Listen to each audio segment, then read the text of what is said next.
Good morning, everybody. We have a patch that we need to make to one of the workflows, okay? Or two, or three, or four, or however many workflows that you have in your snapshot, okay? It's an easy fix, but it's one that's pretty important, okay? So, what we need to do, and I'm just going to open the workflow. So, we need to update something in the appointments workflow, and then we need to create a new workflow. So, let's open the appointments workflow. And in this case, it's, let's see, 002, 1.2002 appointments. In your snapshot, it might be 001, 003, 004, whatever it is, okay? And however many you have, you need to open them up and do this, and then create another workflow for each number. So, if you have 002, you're going to need to create a workflow. 003, same thing, and you're going to need to make these updates, okay? So you're just going to open the workflow, and you're going to scroll down to right here, okay? There's two changes we're going to make here, okay?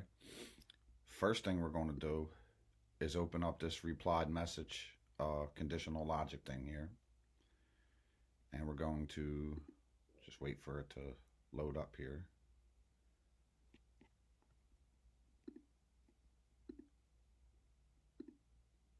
We're going to add or to that as well,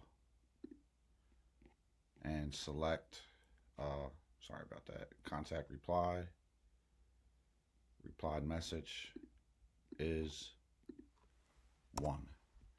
Because I notice in actual use cases, okay, we're saying reply with 1, and we're spelling it out, and some leads are actually replying with the number 1 or the number 2 if they want to reschedule or whatever. So we just want to compensate for whether they reply with 1 or whether they reply with the number 1. Okay, so we want to do that. And you just do that by clicking this little drop down here and choosing or. And then we're going to do it for 2 as well. Clicking the drop down, clicking or, and then replied message is 2. Okay, so the replied message is 2 spelled out, or replied message is 2 the number. Same thing with 1. Okay, then we just want to update that. So that's the first change to the workflow. And then here's the other one I was talking about. So this action right here, appointment status, update appointment status, which cancels the appointment if they reply with 2 or the number 2, okay? We need to delete that.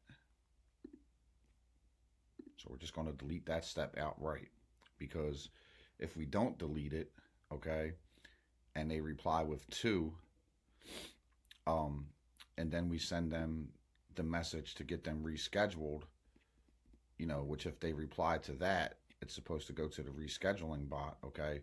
They're going to get removed from the workflow outright as soon as the appointment is canceled, because of how GHL handles this, which really doesn't even make sense the way that GHL handles this.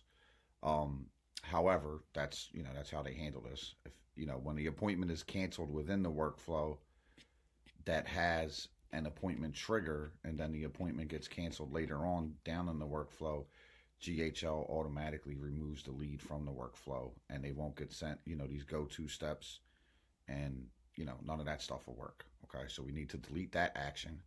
And then what we need to do is we need to use an action to add to workflow. Okay, so I already have the workflow created, which is right here. Okay, so I'm just going to select that workflow, cancel appointment 002.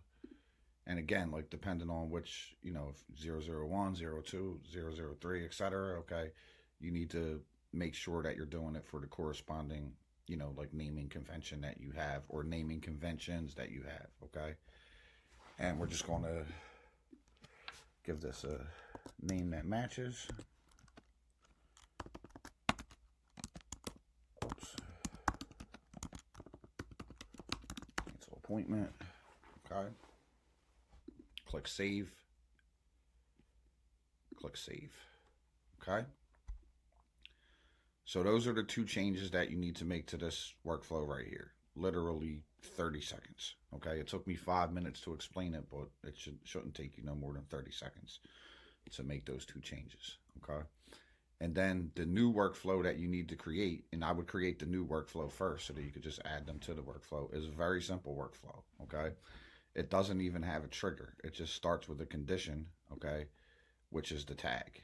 Okay, if they book an appointment, from this workflow or from the bot, or if they book on the landing page, they're going to have this tag 001 add a, oh, all right, I duplicated this from another workflow. That's why that's showing up in there. So it's going to be 002 add appointment booked. Okay. So they're going to have that tag. Okay. Which the reason why it said 001 there, because I did this for 001 as well. And same thing for 001 version of the appointments workflow. But so they're going to have that tag if there was an appointment booked either way. No matter how they booked, they're going to have that appointment book tag.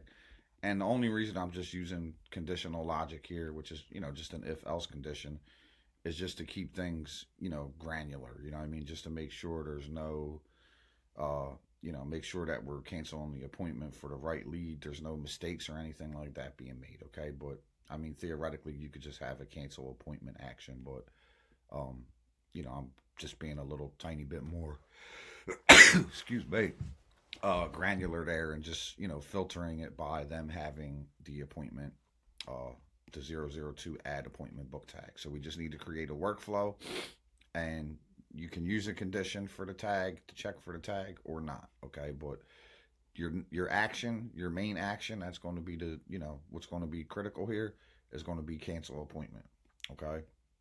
So when they, in this workflow, when they reply with 2, okay, the action is to cancel the appointment.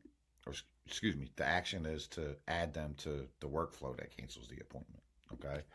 And then this is going to cancel their appointment. It's going to cancel specifically their most recent appointment, okay, that the contact is carrying is going to be canceled, okay? And that's pretty much it. So do that for, create a workflow, and then make those 2 other changes, in the appointments workflow. And that's it. Let me know if you have any questions, and obviously don't forget to publish it. And that's it.